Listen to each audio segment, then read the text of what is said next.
एक घड़ी की संगत का फल। पद्म पुराण में एक कथा है। एक बार एक शिकारी शिकार करने गया, शिकार नहीं मिला, थकान हुई और एक वृक्ष के नीचे आकर सो गया।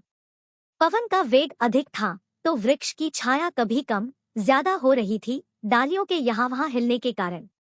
वहीं से एक अतिसुंदर हंस उड़कर जा रहा था। उस हंस ने देखा कि वह व्यक्ति बेचारा परेशान हो रहा है, धूप उसके मुंह पर आ रही है, तो ठीक से सो नहीं पा रहा है।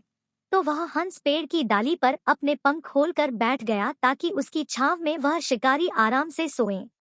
जब वह सो रहा था तभी एक कौआ आकर उसी डाली पर बैठा, इधर उधर देखा और बिना कुछ सोचे समझे शिकारी के ऊपर अपना मल विसर्जन कर वहां से उड़ गया। तभी शिकारी उठ गया और गुस्से से यहाँ वहाँ देखने लगा और उसकी नजर हंस पर पड़ी और उसने तुरंत धनुष बाण निकाला और उस हंस को मार दिया।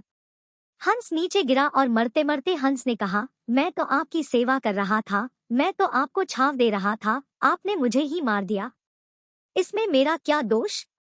उस समय उस पद्मपुराण के शिकारी ने कहा, यद्यपि आपका जन्म उच्च परिवार में हुआ, आपकी सोच आपके तन की तरह ही सुंदर है, आपके संस्कार शुद्ध है, यहाँ तक कि आप अच्छे इरादे से मेरे लिए पेड़ की डाली पर बैठ मेरी सेवा कर रहे थे, लेकिन आपसे एक गलती हो गई कि जब आपके पास कौआ आकर बैठा तो आपको उसी समय उड़ जाना चाहिए था। उस दुष्ट कौए के साथ एक घड़ी की संगत ने ही आपको मृत्यु के द्वार पर पहुंचाया है। शिक्षा, संसार में संगति का सदैव ध्यान रखना चाहिए। जो परमहंस है उन्हें कौओं की सभा से दूरी बनाए रखना चाहिए। कबीर साहब कहते हैं कि मनुष्य जन्म पाकर सच्चे संत की संगत करनी चाहिए और भगवान के गुण गाने चाहिए।